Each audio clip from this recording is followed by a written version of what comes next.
I'll take all of Dad's inheritance. After a sudden accident took my beloved husband, I was left with just myself and my stepson. During his funeral, when I was completely exhausted, my stepson said something I never expected.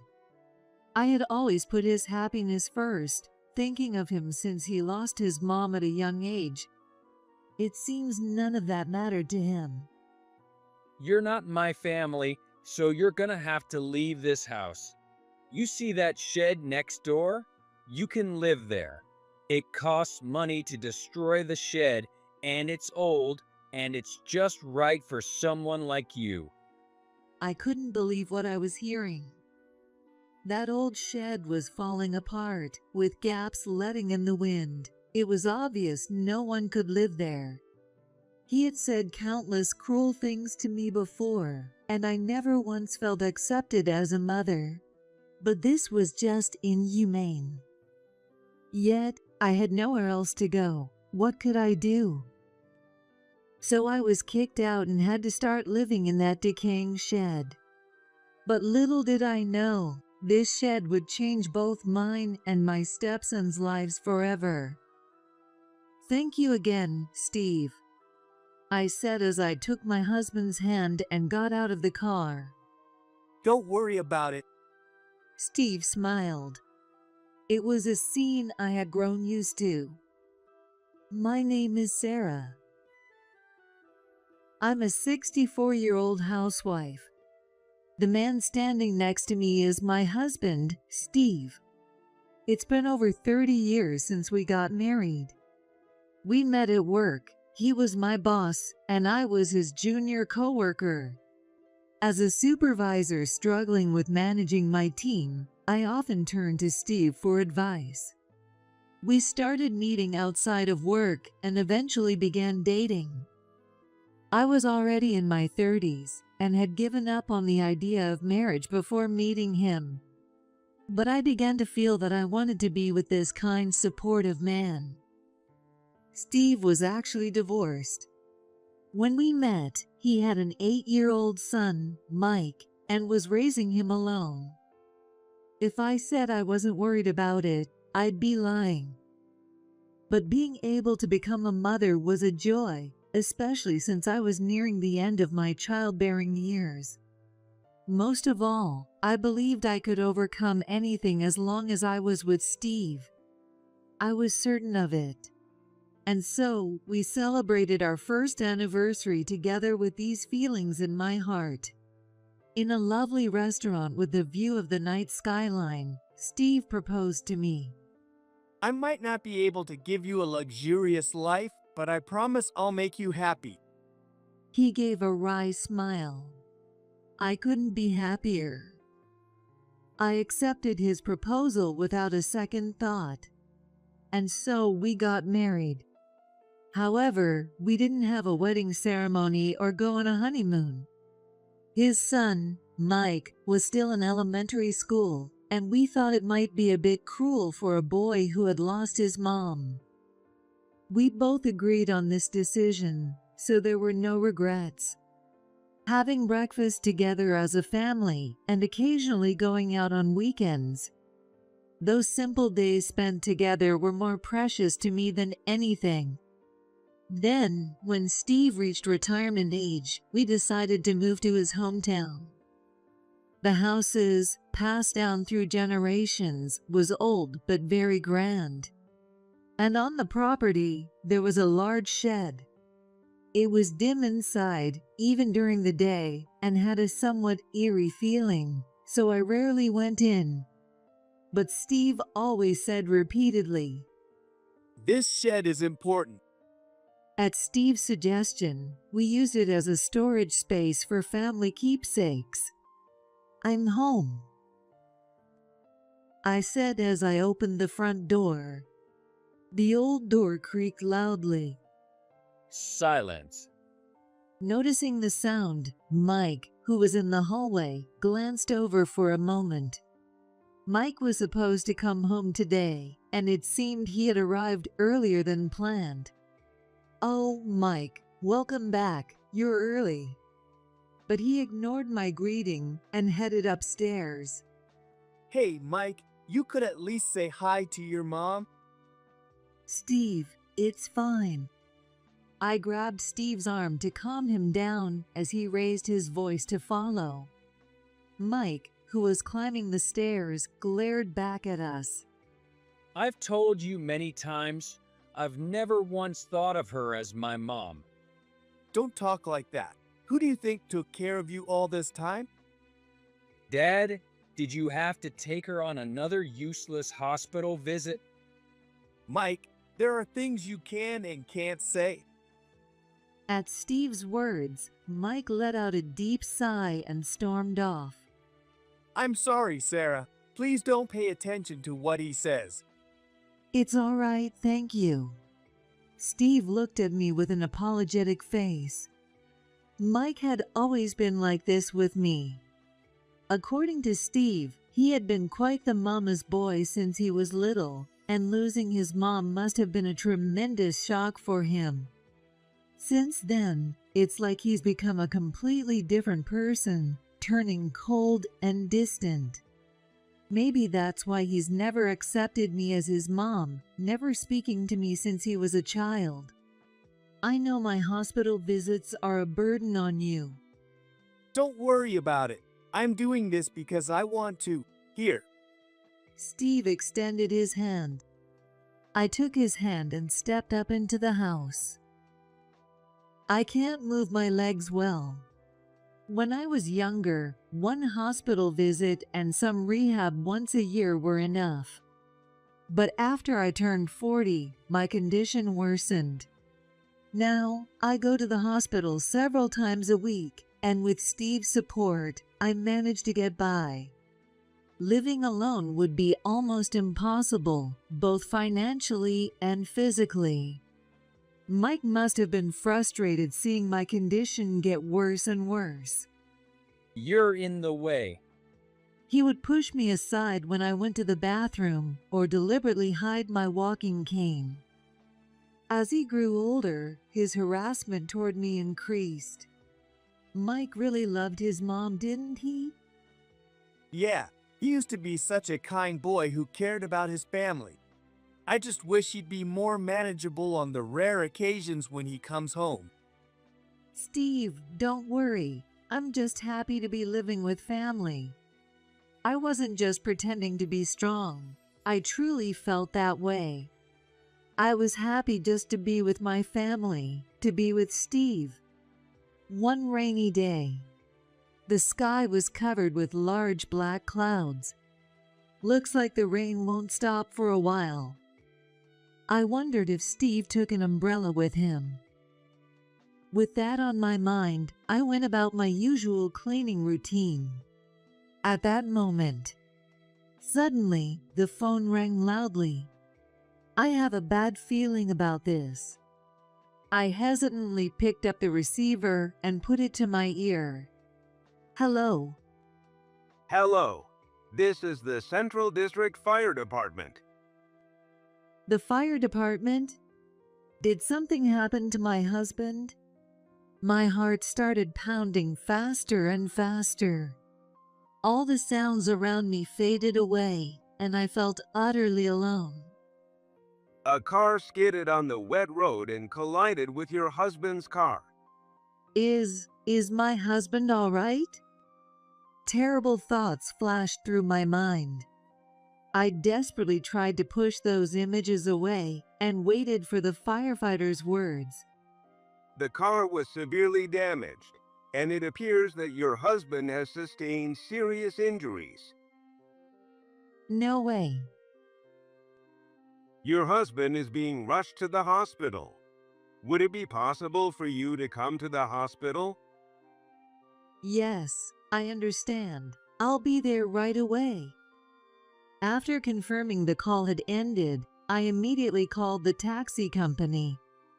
I had kept their number handy so I could get to the hospital quickly, even if my husband wasn't around.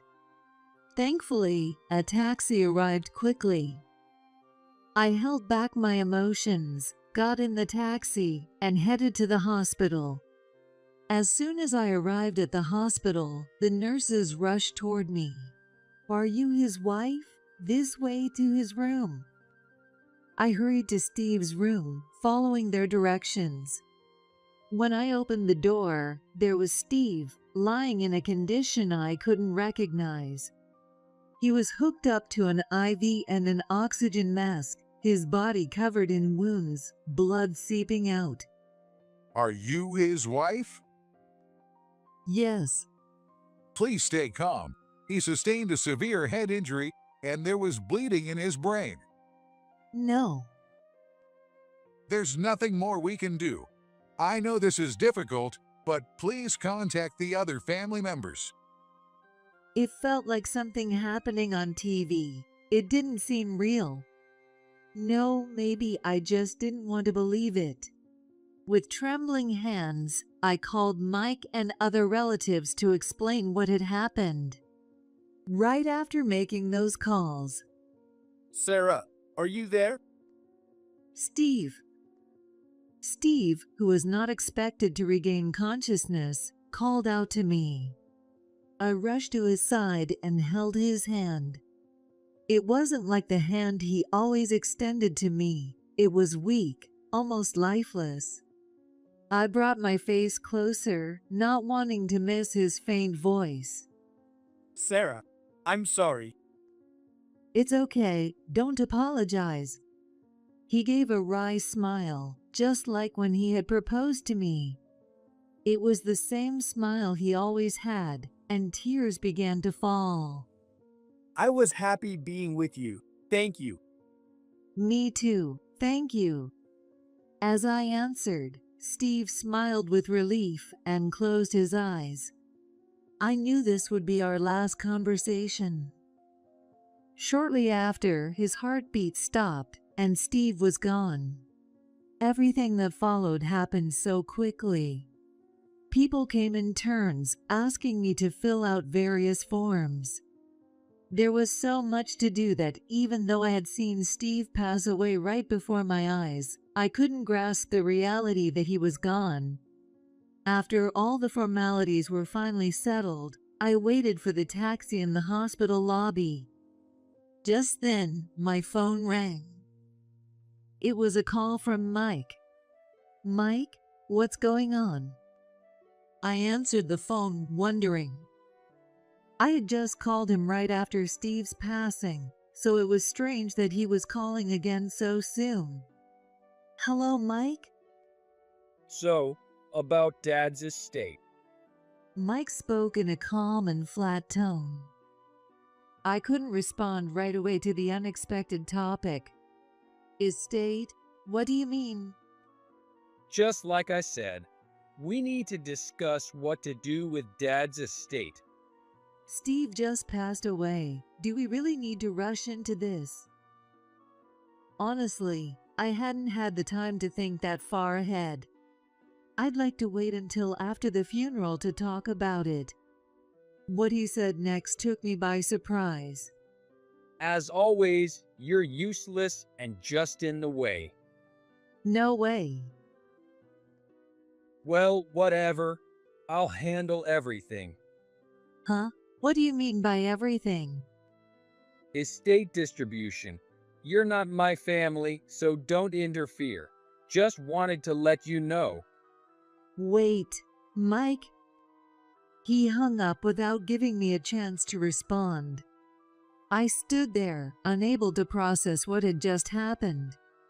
I remained in the hospital lobby, frozen, until the taxi driver finally called out to me.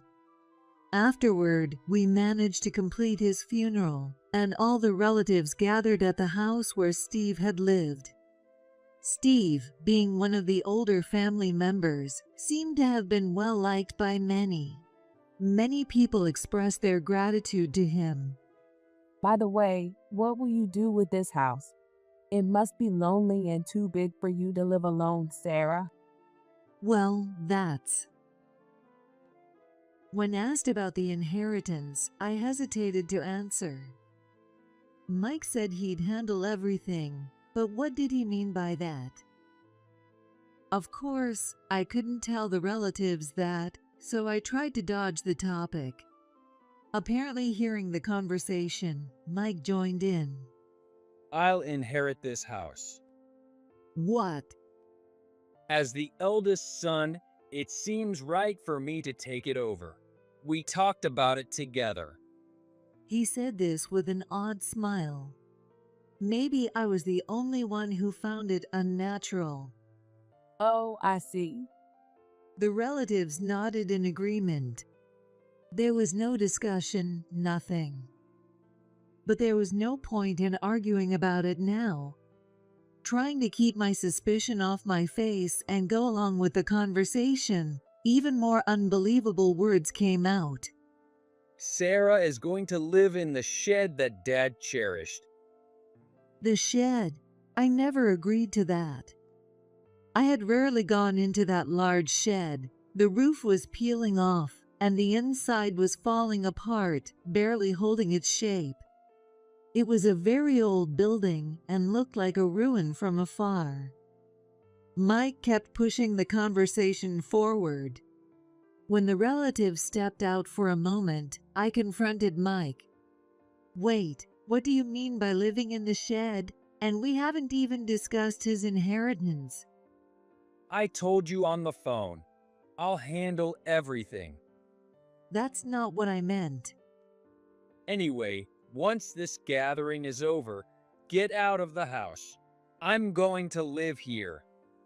The moment the relatives left, Mike's demeanor changed completely. His hatred for me was clear in his expressions and words. Oh, and as for the other assets, I'll inherit almost everything, so just go along with it from now on. Silence. I'll give you that shed, though. You can have it. Why? That shed is pretty old, you know? It's going to cost $50,000 to demolish it. It's really in the way. So you're giving it to me? Yeah, it just hit me. An eyesore belongs in an eyesore. That shed was something Steve cherished. How can you say that? Well, it's perfect then. It might be a little old, but it's just right for you, isn't it? Mike laughed coldly. That shed had indeed been used for storage. It also holds Steve's photos, stuffed animals given to Mike, and many memories of our family. And above all, Steve cherished it dearly. If I handed that shed over to Mike, he'd probably tear it down and get rid of everything inside. I had to stop that at all costs.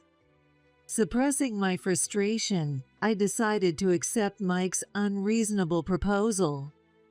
From the next day, I began living in the shed, which was like a ruin. Even during the day, it was dim inside, and on rainy days, it leaked. Moreover, since Mike had taken Steve's savings, I didn't have enough money to live and continue my hospital visits. I searched for jobs nearby that I could manage with my leg condition, and finally found a small role at an elementary school, reading books to the children. If I fixed one thing, another would break. Balancing the endless cleaning and repairs of the shed with my part-time jobs at the school drained my energy. The houses I used to live in was just a stone's throw away from the shed, so I'd often run into Mike. Each time, he'd never help. He'd just sneer and throw cruel words my way. That place really suits you. One day, while living that routine, I was cleaning as usual when I noticed something shiny on the floor. I picked it up and brought it close to my face. An old coin. I've never seen anything like this.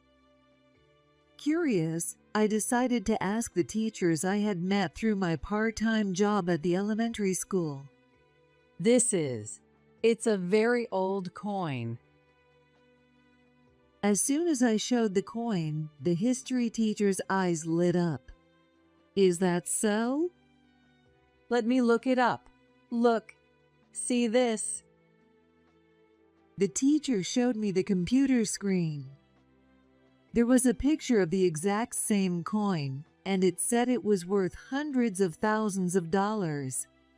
Is it really that valuable? Yes, earthquakes and fires were common in that era, so not many coins have survived. I never thought I'd see such a rare item. Why would something like that be in the shed? Well, it's been around for quite some time. Maybe someone in the family quietly kept it hidden. Anyway, Maybe. this belongs to you, Sarah. You must have had a tough time after your husband's passing. Please use this to support yourself. Thank you so much. Well, this is great news. The teacher smiled warmly. I couldn't believe it had such value, but honestly, it was a great help to me now. I should take it to town tomorrow. Maybe good things can happen if you keep on living. Thinking that, I went back to the shed and went to bed. The next morning, I was awakened by the sound of someone pounding on the shed door. Who could it be so early in the morning? Rubbing my eyes, I opened the door to find Mike standing there. Mike, what's going on? Move aside. He pushed past me, heading deep into the shed, opening boxes left and right. Wait, what are you doing? Hey, where are you hiding it? Hiding what? The old coin. It's worth hundreds of thousands, right? I heard the teachers talking excitedly about it yesterday near the elementary school. Silence. My faint hope was shattered in an instant. The teachers probably meant well, but I should have asked them to keep it a secret. Then again, they didn't know Mike's true nature, so they probably wouldn't have believed me anyway. It was only a matter of time before he found out. Dad's inheritance was too small to begin with. You inherited everything Steve had. This shed must have more stuff hidden in it, right? This is bad. Knowing how Mike is, if he doesn't find anything, he might just tear down the shed. I have to stop Steve's precious shed from being destroyed somehow. Okay, these are all the coins I found. I moved them into this box yesterday to take them to town today. You should have handed them over from the start. I'll give you the coins. Just please, leave the shed alone. Geez. Mike grabbed the box from my hands and walked out. Thinking about how tomorrow would be just another repeat of the same exhausting days made me feel dizzy. But at least the shed was safe. As long as I had those happy memories, I could keep going. I opened the box near my bed and looked at Steve's smiling photo, reassuring myself. Still, the fact remained that I was nearing the limit of how long I could continue this lifestyle as I approached 70. Living in this less than ideal environment was probably worsening my leg condition. The doctor told me to avoid getting too cold, if possible. Sigh. I sighed and looked around the shed. Wind was whistling through the gaps. Come to think of it, Steve always seemed to take special care of this shed. Before we moved in, he didn't visit it all that often. There's something important stored in this shed. I suddenly remembered Steve muttering that shortly after we moved in. I wonder what he meant by something important. Considering my legs, maybe it's time I organize this place a bit more. When I first moved into the shed, I had only cleaned up enough space for myself to live in. This shed was larger than I had imagined, and I still hadn't gone through all of it. Wow, look at all these fancy vases just lying around. Mike would probably love to get his hands on these. Deeper inside, there were antiques and pottery that seemed to have some value, though not as much as the coins. Steve never had a habit of collecting things like this, so they probably belonged to the previous generation. I still hadn't found anything that looked like the something important Steve had mentioned. What are you doing? Mike, I had left the shed door open while I worked since it was so dusty inside. He must have seen me while passing by. So, there really is something hidden in this shed. No, it's just that with my legs, I thought it was time to organize things properly. It wasn't a lie. I had to make him give up. Otherwise, this shed would be torn down before I could find Steve's something important. Is that really all? Yes. He stared into my eyes. I stared back, refusing to look away. A long silence followed. Suddenly, Mike grabbed a wooden stick from the floor and started smashing the wall near the entrance. What are you doing? You were trying to hide something, weren't you? Please, just don't destroy the shed. I instinctively grabbed Mike's arm. Maybe he hadn't expected me to be this strong, but he stopped and let the stick fall to the floor. If you don't want Dad's precious shed destroyed, you better think carefully. He glared at me and then walked out of the shed. I have to find it fast, or this shed will be destroyed. I suppressed my shaking hands as I picked up the broken pieces of the wall. Mike's blows had been so strong that the fragments had scattered far back. They've gone all the way in, and they're stuck. I can't get them out easily. It was dark, and I couldn't see well, but it looked like there was a groove in the floor, and the debris had gotten caught there. All right. I pulled with all my might, and the floor made a loud clunking sound. A square-shaped hatch lifted slightly from the floor. I hesitantly lifted the hatch, revealing a staircase leading down, big enough for a person to pass through. What is this? A hidden staircase?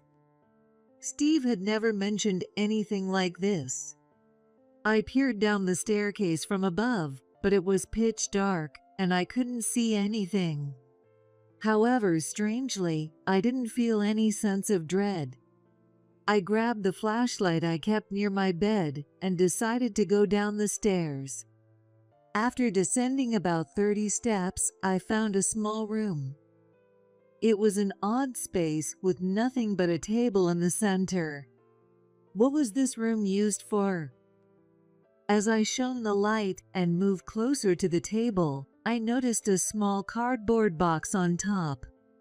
Normally, I would have been too cautious to open it. But for some reason, at that moment, I felt like I had to open it. I peeled off the tape on the box and gently lifted the lid. Inside was a navy blue ring case and a letter. I opened the ring case, and a large diamond sparkled brightly. A diamond ring? Why is it here? Puzzled, I picked up the letter, and my breath caught. On the envelope was written, "To Sarah." No doubt about it. This was Steve's handwriting. With trembling fingers, I opened the letter, and this is what it said. To Sarah, I'm leaving this letter here in case something happens to me. We didn't have a wedding ceremony or go on a trip because we were thinking about Mike, and it's weighed on me all this time. I have always felt guilty for not giving you a ring, taking advantage of your kindness.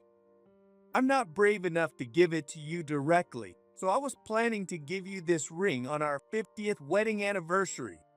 Please let it stay here until then. The papers included with this letter are the deed to this shed and an inventory of the estate. This has been passed down through generations, but I have decided that it can't be given to Mike in his current state. If things stay as they are and I suddenly disappear, Mike will probably say cruel things and act unreasonably toward you. When that happens, show this letter to the lawyer. I've arranged for him to handle everything. Steve, this ring must have been so expensive. Steve's smiling face flashed in my mind. His shyness had never changed, not even until the end. And I loved that about him. Memories of the days we spent together came rushing back, and tears welled up in my eyes. At the end of the letter, there was a phone number. It was probably the lawyer's number. I could hardly believe what was happening, but I gathered my courage and made the call. It connected to a law firm. When I told the woman on the phone my name, she exclaimed, "Oh," and quickly transferred me to a male lawyer. He introduced himself as Ted, a friend of Steve's. Sarah, I've been expecting your call. Ted, I just found this letter, and I'm still so confused. Yes, I understand. Take your time. It's okay. Ted's gentle voice helped ease my tension. After a while, I calmed down and explained everything that had happened since Steve's passing until I found the letter. Ted then spoke. You've been through so much. You've done well to make it this far. Leave the rest to us. Wait, does that mean hiring you as a lawyer? Yes, but don't worry about the fees. I owe Steve a lot. Ted chuckled softly. It was a moment that should have brought me immense relief. However, all I could think about was Mike's face. Excuse me, but could you give me a little more time? You're concerned about your son, Mike, aren't you? Yes, even if he doesn't accept me, he's still my precious son. I feel like I might be cornering him. I was surprised at my own words. After all the terrible things he had done to me, why was I hesitating? Is this what being a mother is all about? I don't usually say this, but from what you've told me, Mike's actions are extremely unfair. However, we'll wait until you're ready, Sarah. I'm sure that's what Steve would want as well. Thank you. I hung up the phone, put the letter and ring away, and closed the hidden door. Until I could sort out my feelings, Mike couldn't find out about this door. I covered it with as much dirt and dust as possible and moved items over it. A few days after discovering the letter, I returned from my part-time job at the elementary school to find Mike and an unfamiliar man standing in front of the shed. A sense of dread washed over me, and I hurried toward the shed as fast as my bad leg would allow. Mike, what's going on? Who is this? Oh, it's you. We've decided to tear down the shed after all. What? Why so suddenly? Mike and the man beside him smirked. It's all because you've been hiding things, isn't it? I figured there might still be something valuable in this shed, so I talked to Sam, the appraiser here. He agreed to demolish it for free and buy whatever we find in the shed. But wasn't the shed passed down to me? That was just a verbal agreement, wasn't it? No proof. Who's gonna believe you? While I stood there in shock, the two of them went on planning the scheduled and demolition process. At this rate, the shed is really in danger. Unable to stand still, I ran over to Sam, who was standing next to Mike, and grabbed his arm. Please, don't destroy this shed. Whoa! What are you doing? Let go. Sam shook his arm free with force. The impact threw me off balance, and I couldn't steady myself on my bad leg. I nearly hit my head on the curb. In that instant, I felt as if I was floating for a brief moment before collapsing. The angle shifted slightly, so I only ended up with minor injuries. What was that? Could it have been Steve? I usually don't think that way, but maybe it was because of the letter. I couldn't help but believe it. Not just for my sake, but Mike can't go on like this either. Feeling as though Steve was pushing me forward, I decided to call Ted. From there, things moved quickly. You don't have to do anything, Sarah. Just as he said, Ted and his team handled most of the complicated work. In addition to the letter Steve had left, Ted had also been given a legally binding will, so all of Steve's assets were transferred to me. Stop it. This is my house. Yelling could be heard from the house. It seemed the workers hired by Ted were trying to evict Mike. Mike noticed me approaching and began hurling insults. Hey, you. What's going on? What do you mean? Didn't you get the letter from Ted, the lawyer? Huh?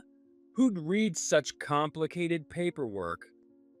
Fine, I'll keep it simple. We found Steve's will in the shed. All of his assets have been transferred to me. All his assets? You've got to be kidding me. The color drained from Mike's face. After Mike was evicted, I went inside the houses to find a pile of overdue notices on the table. There were also horse racing newspapers in the trash, so he must have gotten into gambling and accumulated debt. He was probably planning to sell the house and land to pay off his debts. If he hadn't treated me so terribly, I might never have found the letter in the shed. The inheritance could have been divided fairly, giving him a reasonable amount of money. This was truly a case of reaping what you sow. And now, having been cornered, Mike apparently embezzled from his company and is currently facing legal consequences. No matter how terribly he treated me, he's still my only son. With Ted's support, I visited him frequently. But every time he hurled insults at me. You're not my mom. With those legs, you're nothing but a burden on society. Words I had held back for so long nearly escaped my lips. Seeing my distress, Ted, sitting beside me, stood up. Mike, have you ever thought about why Sarah's legs don't work properly? Ted. Shut up. Who cares about that? Don't you remember? When you were in elementary school, Sarah saved you when you were about to get hit by a motorcycle. What? Is that true? Mike looked at me with wide eyes. I made up my mind and spoke. Yes, it's true. You were saved, but I didn't quite make it in time. My legs were run over by the motorcycle. The fractures healed, but it seems my ligaments were damaged, and I was left with permanent effects. Why didn't you ever tell me something so important? I didn't want to corner you. Ted also knew about it from Steve and kept it a secret all this time. Silence. But to you, I'm just a nuisance. From now on, we won't see each other anymore. When you get out of jail, live however you want. Mike was stunned into silence. Leaving him behind, I walked away from the prison. Several years have passed since then, and thanks to the assets Steve left me, I've been able to live like I used to.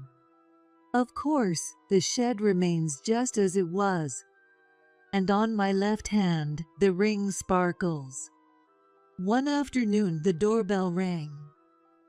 I opened the door to find Mike standing there. His hair and beard were unkempt, and he was wearing a worn-out t-shirt. Strangely, though, the coldness and aggression he once had were gone. What brings you here? I know it's selfish, but I just had to apologize for what Ted told me about your legs. It's all right. I did what I did because I wanted to. When my real mom passed away, I was devastated. I knew you gave me a lot of love, but I just couldn't accept it. I see. It's too late now, but I'm sorry. With that, Mike bowed deeply. I decided to accept his sincere apology. He began visiting often, taking care of me with my bad legs. He has become a kind and warm person, as if he were a different person. All right, I'll be back next week. After Mike left, I looked around the now quiet living room. Steve, it took time, but Mike has returned to how he used to be. I spoke to the smiling photo of Steve propped up on the table.